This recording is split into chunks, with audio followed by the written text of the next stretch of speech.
తల్లిదండ్రులు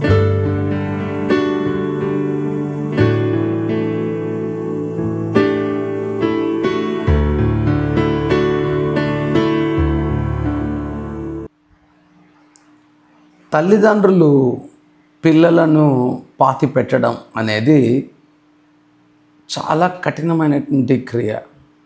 ఎందుకంటే తల్లిదండ్రులు 9 నెలలు వారిని మోసి, రాత్రి వేళ వారు నిద్ర రాకపోతే వారికి నిద్రను అందించి, ఆదరణ లేని వేళ వారి పిల్లలకు ఆదరణ ఇచ్చి, చిన్నగున్నప్పుడు తొలి మెట్లను మరి వారు వేస్తుంటే చూసి ఆనందపడిన తల్లి, మొదటి మాటలను పలుకుతుంటే సంబరపడే తల్లి తన సొంత చేతులతో తన పిల్లల్ని పాతిపెట్టడం అనేది ఎంతో భయంకరమైనటువంటి పని అన్న విషయాన్ని మనం గుర్తుంచుకోవాలి. పిల్లలే తల్లిదండ్రులను పాతిపెట్టాలి, కానీ తల్లిదండ్రులే పిల్లలను పాతిపెట్టడం అనేది కఠోరమైనటువంటి విషయం. ఎగ్జాక్ట్గా అదే ఈవేళ మనము చూడబోయే ఘనమైనటువంటి అంశం. యేసుక్రీస్తు మరణిస్తున్నాడు. తన యొక్క సొంత తల్లి తన యొక్క మరి జీవితాన్ని ఎత్తుకొని ఆదరించి బలపరిచి నడిపించి త్రోవ చూపించిన తల్లి తన సొంత కుమారుడు శిలువలో దుష్టుల చేత కొట్టబడుతున్నప్పుడు, బాధ పెట్టబడుతున్నప్పుడు ఆమె కలిగే ఆవేదన, ఆ క్రోధం ఎంత భయంకరమైందో మనం ఊహించలేం పిల్లారా. మనము ఆ బాధను ఎక్స్ప్లెయిన్ చేయలేం పిల్లారా. అలాంటి ఎక్స్ట్రీమ్ బాధలో ఉన్నటువంటి తన సొంత తల్లిని చూస్తూ యేసుక్రీస్తు శిలువపై నుంచి తన కళ్ళను ఆమె మరి కళ్ళతో లాక్ చేసి అంటున్న మాట, అమ్మా ఇదిగో నీ కుమారుడు అంటున్నాడు. పిల్లారా, సమస్య లేదు. మరి యొక్క హృదయంలో నుండి ఖడ్గం దూసుకొని వెళ్తూ ఉంది. తన చిన్న కుమారుణ్ణి, బాలుడిగా ఉన్నటువంటి ఆ కుమారుణ్ణి వేరే వారు కొడుతుంటే తట్టుకోలేని తల్లి ఈవేళ దుర్మార్గులు, దుష్టులు తన సొంత కుమారుని కొడుతూ ఉన్నప్పుడు మరి అమ్మా అమ్మా సహాయం చేయి అని అడుగుతాడేమో అనుకున్నటువంటి ఆ తల్లి యేసు యొక్క మాటలను విని చాలా దిగ్భ్రాంతి చెందింది. అమ్మా ఇదిగో నీ కుమారుడు అని ఆయన చెప్పగలిగాడు. ఈవేళ పిల్లారా, మనం గుర్తుంచుకోవాలి, తల్లి యొక్క వేదన, మరి ఆ ఘోష ఎక్స్ప్లెయిన్ చేయలేం, వివరించలేం. అలాంటి భయంకరమైన తీవ్రమైన నొప్పిలో ఉన్నప్పుడు తన సొంత తల్లిని చూచి అన్న మాటలు యోహాను రాసిన సువార్త 19వ అధ్యాయం 26వ వచనంలో, యేసు తన తల్లి తాను ప్రేమించిన శిష్యుడు దగ్గర నిలిచిండుట చూచి, అమ్మా ఇదిగో నీ కుమారుడు అని తన తల్లితో చెప్పాను. తర్వాత శిష్యుని చూచి ఇదిగో నీ తల్లి అని చెప్పాను. ఆ గడియ నుండి ఆ శిష్యుడు ఆమెను తన ఇంట చేర్చుకొనెను. యేసుక్రీస్తు పలికిన మూడో మాట చాలా అమోఘమైనటువంటి మాట. ఈ మాటలో నుంచి మనము 3 ప్రాముఖ్యమైన లెసన్స్ని ఈవేళ నేర్చుకుందాం. మొదటి పాఠం ఏంటంటే, యేసుక్రీస్తు తన మరణాన్ని ముందుగానే ప్లాన్ చేసుకున్నాడు. Jesus has planned his death before time. కనుక ఈవేళ మనమందరం గుర్తుంచుకోవాల్సినటువంటి ఒక లెసన్ ఏంటంటే, మనం కూడా మన మరణాన్ని ముందుగానే ప్లాన్ చేసుకోవాలి.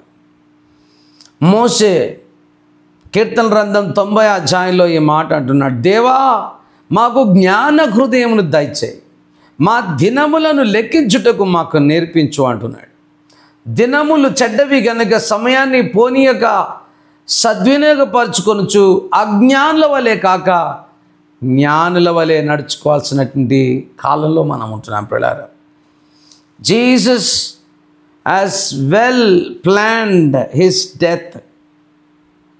ఆయన మత్తయి రాసిన సువార్త 16వ అధ్యాయంలో 21వ వచనంలో ఈ రీతిగా రాయబడ్డది, అప్పటి నుండి యెరూషలేమునకు వెళ్ళి పెద్దల చేత, ప్రధాన యాజకుల చేత, శాస్త్రుల చేత అనేక హింసలు పొంది చంపబడి మూడవ దినమున లేచుట అగత్యమని యేసు తన శిష్యులకు తెలియజేయ మొదలు పెట్టాను. Jesus is talking about his death. ఆయన మరణాన్ని గురించి ఆయన మాట్లాడడం మనం చూస్తా ఉన్నాం. శిష్యులందరికీ తెలుపుతూ ఉన్నాడు తాను మరణించబోయే అనుభవాల్ని గురించి ఆయన తెలియచేస్తున్నట్లుగా మనము చూస్తున్నాం. పిల్లరా, ఈ దినం నీవు క్రైస్తవునిగా, దేవుని బిడ్డగా, you have to plan your death beforehand. ఏ రీతిగా మనం పెండ్లి కొరకు అన్నీ సిద్ధపడతాం, లేకపోతే ఒక టూర్కి వెళ్ళడానికి ఏ రీతిగా సిద్ధపడతాం, మనము నిత్యత్వంలోకి వెళ్ళబోతున్నాం కనుక మనం కూడా సిద్ధపడాలి. యేసుక్రీస్తు తన తల్లితో అంటున్నాడు, అమ్మా నువ్వేం వరి కాకు, నేను ముందుగా వెళ్ళిపోతున్నాను, కానీ నేను చక్కగా ప్లాన్ చేశా. నన్ను ప్రేమించిన నా కళ్ళ తల్లిని ఎవరు చూసుకుంటారో నేను ప్లాన్ చేశా. నాకు తెలుసు, మరి యోసేపు మా నాన్న చనిపోయాడు, కానీ నీవు నన్ను ఎంతో జాగ్రత్తగా చూసుకున్నావు. నేను నిన్ను చూసుకుంటూ ఉన్నాను.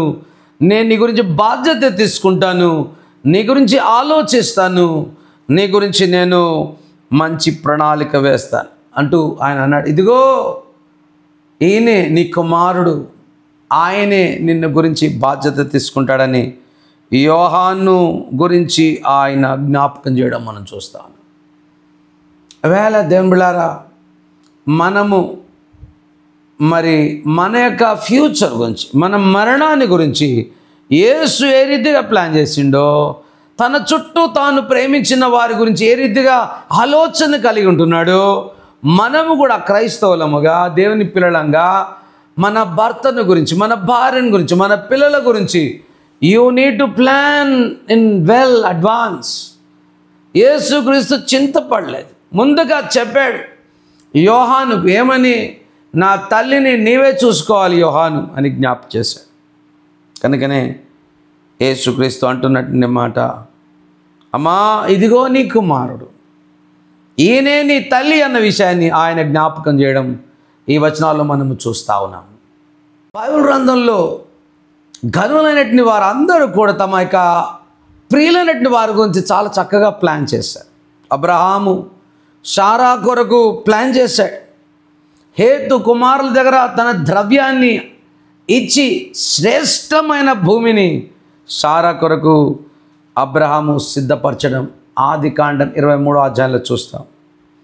యాకోబు తన మరణాన్ని గురించి మాట్లాడుతూ, ఇదిగో నన్ను ఇక్కడ పాతి పెట్టినప్పటికీ నా ఎముకలను తీసుకొని, ఇదిగో మా పితరుడైన అబ్రహాము, శారా, మరి ఇస్సాకు, రెబెక్కను ఎక్కడ పాతి పెట్టారు, అదే స్థలంలో నన్ను కూడా పాతి పెట్టాలని జ్ఞాపకం చేశాడు.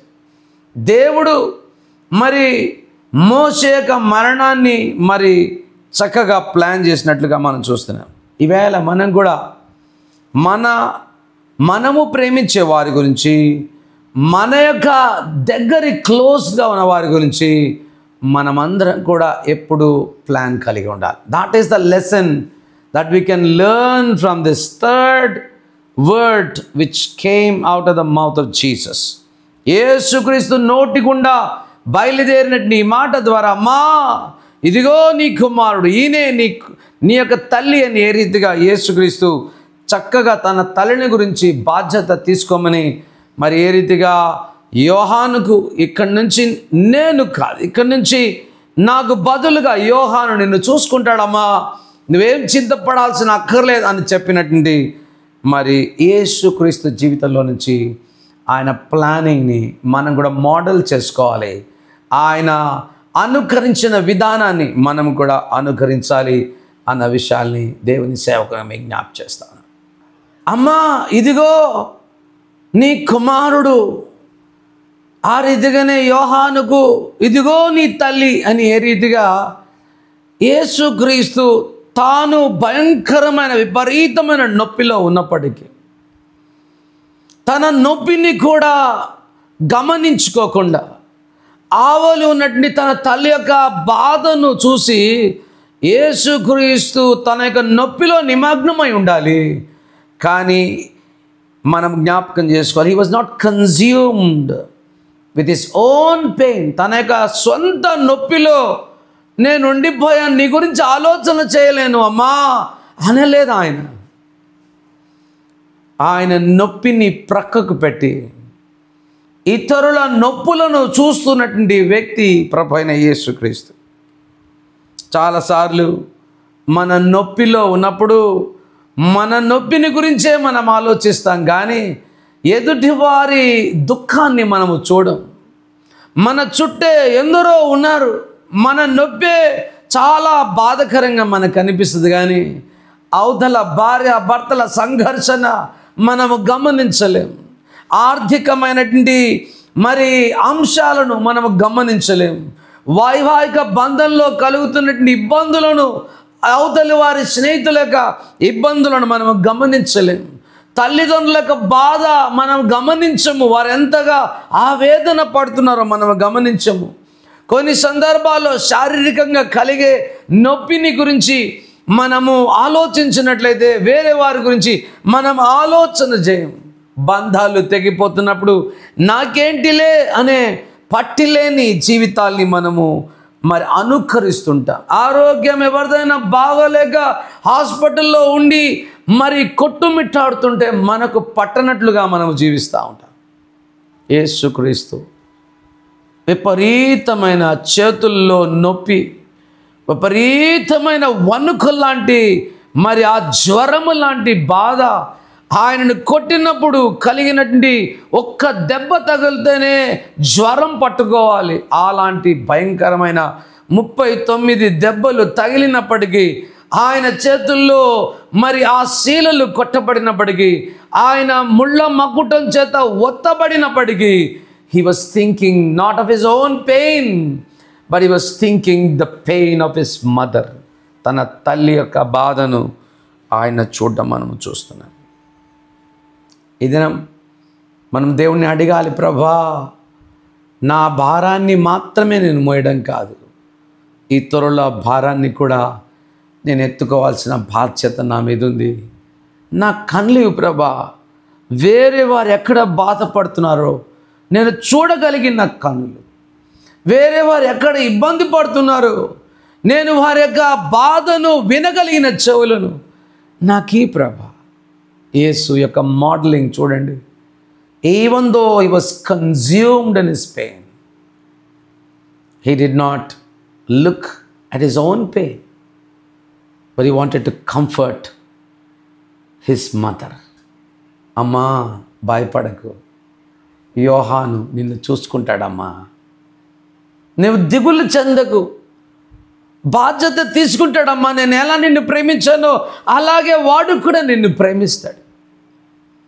ఎంత అద్భుతమైన పాఠం. అమ్మా ఇదిగో నీ కుమార్. ఈ పాఠంలో నుంచి 3వ లెసన్ మనం నేర్చుకోవాలన్నటువంటి పాఠం. Now we have to shift our attention from Jesus to John. ఈ మాటల్లో యేసుక్రీస్తు యోహానుతో అంటున్న మాట, తర్వాత శిష్యుని చూచి his eyes were locked with John's eyes. యోహాను కళ్ళు, యేసు కళ్ళు ముడివేయబడ్డాయి. ఆయన యోహానుతో అంటున్న మాట, ఇదిగో నీ తల్లి అని చెప్పాను. ఆ గడియ నుండి ఆ శిష్యుడు ఆమెను తన ఇంట చేర్చుకొనెను. What a obedient disciple John is. ప్లరా యేసుక్రీస్తు శిష్యులందరినీ చూసినట్లయితే అందరూ ఏదో ఒక రకంగా హతసాక్షులయ్యారు, కానీ యోహాను మాత్రం ఒక్కడే న్యాచురల్ డెత్ని ఆయన పొందాడు. పిల్లరా, మేబీ కారణం ఏంటో తెలుసా? తన తల్లిని చూసుకోవడానికి అవకాశాన్ని పొందినటువంటి యోహాను మరి అలాంటి మరణాన్ని, హతసాక్షుల మరణాన్ని ఆయన అనుభవించలేదు. He had a natural death. ఎందుకు తెలుసా?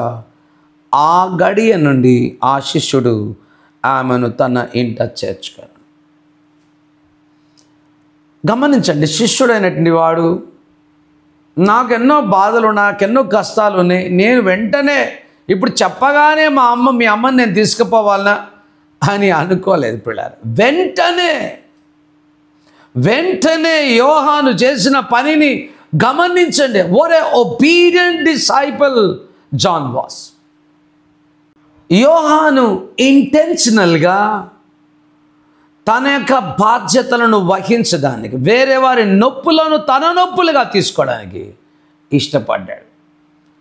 ఇక నుంచి మరి యేసు తల్లి అయిన మరియా యోహాను ఇంటిలో ఉంటుంది, యోహాను బాధ్యతలో ఉంటుంది. ఆమె ఫైనాన్షియల్ పెయిన్, ఆయన ఫైనాన్షియల్ పెయిన్, ఆమె అనారోగ్యము ఆయన చూసుకోవాల్సిందే. సామాజిక, సాంఘిక, మోరల్ అన్ని ఆస్పెక్ట్స్ యోహాను మరియా అమ్మ యొక్క ప్రతి అవసరత తీర్చడానికి ఆయన ఇష్టపడ్డాడు. ఈవేళ మనం గుర్తుంచుకున్నాం, ఆ రీతిగా నీవు కూడా వేరే వారి బాధ్యతలను వెంటనే ఇప్పుడే నువ్వు తీసుకుంటున్నావా? తీసుకోవాలనే ఆకాంక్ష నీకుందా? పౌలు అంటాడు గలతీయుల రాసిన పత్రిక 6వ అధ్యాయంలో, మనం ఇతరుల భారములను కూడా మనం ఎత్తుకోవాలి, ఇతరుల యొక్క నొప్పిని కూడా మనము తీసుకోవాలి. ఈవేళ యోహాను యొక్క జీవితం నుంచి మనం నేర్చుకోవాలన్న మరో పాఠం, వెంటనే యేసు యొక్క తల్లిని మరి తాను ఇంట చేర్చుకున్నట్లుగా చూడగలుగుతాం. ఇదేనా మరి నీవు నీ జీవితంలో యేసుని నమ్మిన తర్వాత, యేసుని తెలుసుకున్న తర్వాత నీ జీవితంలో అలాంటి గుణలక్షణాలు అలవర్చుకోగలిగావా? నేనెందుకు వారి గురించి ఆలోచించాలి, నేనెందుకు, నాకేం పట్టి వాళ్ళ గురించి? ఇవాళ క్రైస్తవ సంఘము ఒక ఘనమైనటువంటి కుటుంబం లాంటిది. చెయ్యి నొప్పి వేస్తే ఈ చెయ్యిని ఆదరిస్తుంది. కాలు నొప్పి పెడితే 2 చేతులు వెళ్ళి ఆ కాళ్ళను మరి ఒత్తడానికి, నొప్పిని తీయడానికి, ఉపశమనాన్ని కలిగించడానికి, ఆదరణ కలిగించడానికి ప్రయత్నం చేస్తుంది. తల చాలా వేడిగా ఉండి నొప్పి పెడితే 2 చేతులు వెళ్ళి తలను ఆదరించి ధైర్యపరుస్తుంది, నొప్పిని తగ్గించడానికి. తల పట్టుకుంటాయి. పిల్లారా, ఈవేళ మనమందరం కూడా మన జీవితంలో మనం గుర్తుంచుకోవాలి, you need to intentionally take care of others' pain. Intentionally అనే పదం అంటే నీవు స్వయాన నీవే వెళ్ళి నీవే ఆ పనిని చేయబోనాలి. నేను ఎవరు ఒత్తిడి చేయరు, నేను ఎవరు కూడా పలాంది చెయ్యని చెప్పరు. ఇట్ ఈజ్ యువర్ ఆబ్లిగేషన్, నీవు చేయాల్సిన బాధ్యత. యేసు శిష్యునికి అప్పగించాడు, ఈవేళ యేసు శిష్యుడు ఆయన నీకు కూడా అప్పగిస్తున్నాడు. వెంటనే వేరే వారి నొప్పి నీ నొప్పిలాగా భావిస్తున్నావా? ప్రార్థనలో వారి యొక్క కన్నీళ్ళలో నీ కన్నీళ్లు కలుపుతున్నావా? వారి యొక్క వేదనలో నీవు కూడా వేదన పడుతున్నావా? వారి దుఃఖంలో నీవు దుఃఖపడుతున్నావా? యేసుక్రీస్తు యొక్క శిష్యుడు నేర్పిస్తున్న ఒక ఘనమైన పాఠం అది యోహాను. ఈవేళ మనము యేసు యొక్క మోడలింగ్తో పాటు యోహాను యొక్క మోడలింగ్ కూడా మనం ఈ వచనాలు చూడగలుగుతున్నాం. అమ్మా, ఇదిగో నీ కుమారుడు. What a great statement. యోహానుతో మాట్లాడుతూ ఇదిగో నీ తల్లి, బిహోల్డ్ యువర్ మదర్. ఎంత చక్కని మాట. ఈవేళ యేసుక్రీస్తు పలికిన ఈ 3వ మాట మనందరికీ గొప్ప ఆదరణ, గొప్ప ధైర్యం, గొప్ప ఎంకరేజ్మెంట్ ఇవ్వాలని, క్రైస్తవ వీరులుగా మనమందరం కూడా ముందుకు సాగాలని, శ్రమను చూసి భయపడి పారిపోయే వారంగా కాక ఇతరుల శ్రమలను కూడా మన శ్రమలుగా, ఇతరుల భారాల్ని మన భారాలుగా యేసు ఏ రీతిగా వహించగలిగాడు, శిష్యుడు ఏ రీతిగా వహించగలిగాడు, నీవు నేను కూడా అలాంటి భారాన్ని వహించాలి. నశించిపోతున్న ఆత్మల పట్ల భారం, సంఘాల పట్ల భారం, మనుషుల పట్ల భారం కలిగి మనము జీవించాలి. దేవుడి మంచి మాటలు దీవించి ఆశీర్వించును గాక. ప్రార్థన చేసుకున్నాం. నమ్మదగిన దేవా, సత్యస్వరూపమైన తండ్రి, మరోసారి నీవు నేర్పించిన ఈ అద్భుతమైన పాఠానికి వందనాలు. విని మరింత బలమొందడానికి కృప చూపించమని వింటున్నటువంటి ప్రతి వ్యక్తి జీవితాలకు ఆనందదాయకంగా మలచమని యేసు నామమున ప్రార్థిస్తున్నాం గొప్ప తండ్రి. ఆమేన్.